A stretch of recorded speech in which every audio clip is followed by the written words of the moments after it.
Assalomu alaykum, hurmatli talabalar.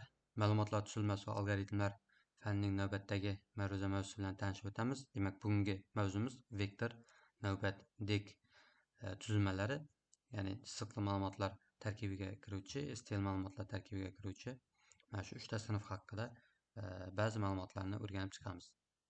Demak, o'tgan darslardan beri o'sha STL sinflar haqida so'z yuritamiz. Ya'ni o'tgan darsimizda e'tibor bersak, chiziqli ma'lumotlar tuzilmasi sifatida list, mana array list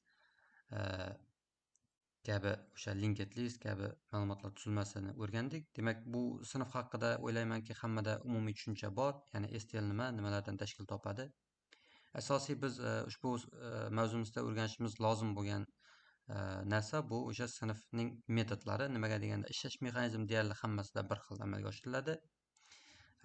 Demak, farq qiladigan asosiy tomonlardan birisi bu o'sha o'zining public va private metodlari. Ya'ni public bu hamma sinf uchun hamma sinfda mavjud bo'lgan metodlar, funksiyalari. Private metodlari bu demak faqat o'zi uchun xizmat qiladigan metodlar, funksiyalari deb tushunsak bo'ladi. Men shu ma'noda demak public va private metod deb ishlatyapman. Demak, mana shulardan birisi vektor. Mana e'tibor beramizki, vektor sinfi extends qiladi stackni. Mana list va collection, iterable kabi klasslarni sinflarning o'sha metodlarni implement qilib ishlatib beradi. Xo'p, mana umumiy sxema ko'rinishi. Demak, mana nimalardan tashkil topadi e'tibor beradigan bo'lsak, o'sha implement qiladi o'sha bog'langan ro'yxat va array decoy kabi sinflarni metodlarni implement qiladi, ya'ni o'zida chaqirib olib ishlatib biladi. Decoy klassimiz, decoy o'z navbatida quyi klassimizga extends bo'ladi. Mana shunday ko'rinishda umumiy ish jarayonini olib boradi. Demak, quyi klassimiz bor, bu navbat, ya'ni bir tomonlama navbat deb aytiladi va o'zining nazariyasi bor, ya'ni FIFO degan nazariyasi bor. FIFO bu first in first out degani, ya'ni o'sha chiziqli ma'lumotlar to'plami bo'lsa, o'sha to'plamga birinchi kirgan birinchi chiqadi degan ma'noni bildiradi. Tasavvur qilamiz, bankda navbat bor. Bankka ishimiz bilan bordik, o'sha navbat bor. Buni esingizda qolish uchun bu misolni aytyapman.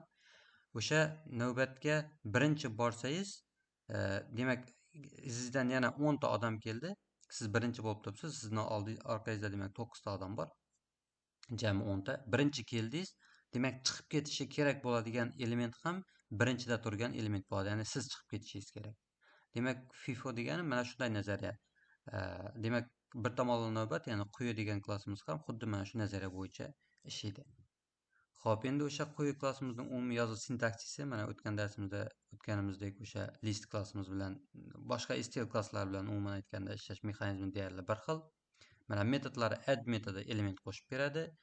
Xo'p, e'tibor beradigan bo'lsak, remove metodi mana dastlabki boshidagi elementni o'chirib beradi bizga.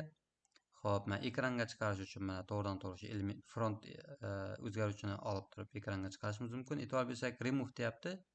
Remove bir vaqtning o'zida o'sha birinchida first in first out deyapmiz. Birinchi kelgan birinchi chiqish kerak. O'sha birinchi chiqish kerak bo'lgan elementni o'ziga olib remove qaysi o'zgaruvchiga biriktirib va o'sha o'rnidan o'chirib beradi. Removening vazifasi mana shunaqa prinsipda ishlaydi. Xo'p, endi mana pick metodi bor. Pick metodi e'tibor beradigan bo'lsak, pick at the element at the front of the query deyapmiz. Boshdagi elementni olib o'chirib tashlaydi remove. Pick oladi, shunchaki nusxalab oladi, lekin o'chirib tashlamaydi. Pick metodi demak mana shu dastlabki elementini olish uchun ishlatiladi. Xo'p, davom etamiz. Endi decoy degan narsamiz bor. Decoy ham bu ham xuddi mana shunaqa sinf, shunchaki nazariyasi boshqacharoq, ya'ni bir tomonlamali emas, bu ikki tomonlamali navbat. Ya'ni ikki tomondan kirishi chiqishi mumkin. Misol uchun element bitta kesma tasavvur etamiz. A, B kesma, o'rtada qanaqadir nuqtalar bor. Elementni A dan ham kiritish mumkin. A dan kiritib B dan chiqarish mumkin yoki teskari tartibda o'sha ikki tomonlama element kiritib ikki tomondan chiqarishi mumkin. Tushuntira oldimmi? Demak, ikki tomonlamali degani mana shunaqa ikki tomondan element kirishi, input output datasi ikki tomonlama bo'ladi. Xo'p, mana endi buni umumiy yozuv sintaksisi, mana decoy o'sha integer turi bo'yicha ishlaydi deb aytsak, mana add first, add last, ya'ni ikkita tomondan element qo'shyapti. Birinchi tomondan va ikkinchi tomondan ham to'plamga element kirityapti. Xo'p, o'chirib tashlash, mana remove first, remove last metodi yordamida birinchi va oxirida turgan elementini o'chirib tashlayapmiz. E'tibor beradigan bo'lsak, Endi foydalanishning o'ziga yarasha afzalliklari bor bu yerda. Ya'ni ikki tomonlama ekanligi, demak adaptivligi, ya'ni moslashuvchanligi, bloklash operatsiyalarining mavjudligi, ba'zi kamchiliklar ham bor, ya'ni ishlash vaqtidagi ba'zi kamchiliklar, ya'ni bu o'zida mavjud bo'lgan ro'yxatdagi massivga boshqa ma'lumotlar tuzilmalariga qaraganda sekinroq bo'lishi mumkin, chunki u ko'proq funksionallikni ta'minlab beradi. Amallarga bog'liqligi, ya'ni Deco harakati siz foydalanadigan dasturga bog'liq bo'lishi mumkin. Misol uchun ba'zi ilovalar IP bilan xavfsizlik operatsiyalarini ta'minlashi mumkin, boshqalari esa yo'q. Deco'dan foydalanishdan oldin tegishli dasturni tanlash va uning xatti-harakatlarini tushunish muhimdir. Ya'ni Deco sinfini to'plamini qaysi dasturda ishlatmoqchi bo'lsak, unga mos kelish yoki kelmasligini oldindan belgilab olishimiz zarur. Shunga qarab turib ishlatishimiz zarur.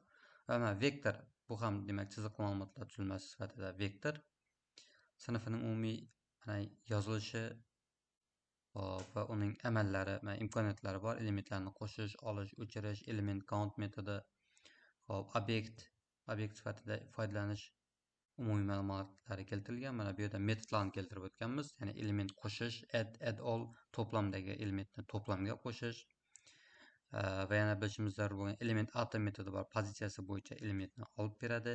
Ma'lum pozitsiyada elementni va plus get degan element ham xuddi mana shunaqa vazifani bajaradi. Mana metodlar. Biz mana shu metodlarni qanchalik ko'p bilsak, biz qilmoqchi bo'lgan ishimiz shuncha osonlashadi degani. Tasavvur qilamiz, bu metodlar biz uchun tayyor resurs. To'plam klasslarni ham o'rganishdan maqsad o'sha tayyor resurslar orqali oldimizdagi vazifani yechishdan iborat bo'ladi. Misol sifatida aytamiz, tayyor resurs deganimiz, siz uyingizdan turib bozorga bormoqchisiz. Bozorga tasavvur qilamiz, ikkita yo'li bor. Piyoda borishingiz mumkin uyingizdan chiqib, yoki uyingizdan chiqsangiz taksi bor, taksiga minib borishingiz mumkin. Xo'p, piyoda borsangiz 1 soat vaqtingiz ketadi, taksida borsangiz 5 daqiqa vaqtingiz ketadi. Tasavvur qilamiz. Demak, o'rtada qarang, 10 barobardan 12 barobar deyarli siz yutyapsiz vaqtdan 12 barobar tezroq degani, oddiy mana shu misolni o'zida. Bu degani o'sha taksidan foydalanamiz degani, o'sha STL klasslarni, o'sha sinflarni, tayyor metodlarni bilasiz va o'sha metodlar yordamida ishlab o'tiribsiz degani. Hech qanaqa metod bilmasangiz noldan, tabiiy holda noldan ishlashingiz kerak. Noldan degani o'sha hech qanaqa metod yordamsiz o'zingiz noldan algoritmni tuzgan holda ishlashingiz kerak bo'ladi. Demak, mana shuning uchun to'plam klasslarda asosan metodlarni ko'proq bilishimiz kerak. Xo'p, get element atom metodini tushuntirdim va mana for each metodi bor. For each va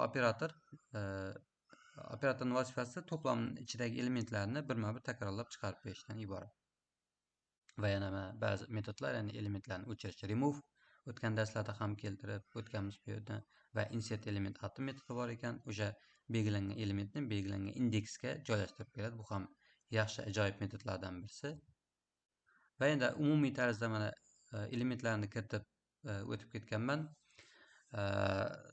Hurmatli ma'lumotlar tuzilmasi algoritma fanini o'rganuvchilar, bu metod, men darsda ko'rsatayotgan metodlarni iloji boricha birma-bir yozib qo'yishlaringiz kerak. Nimaga deganda, nazariy jihatdan aytib ketyapman, amaliy ishlaganda baribir jarayon o'zgarishi mumkin. O'sha o'zgarishga qarab turib esingizda saqlab qolishingiz yaxshi bo'ladi. Demak, amaliy ko'nikmangiz yaxshi shakllanadi, rivojlanadi bu orqali.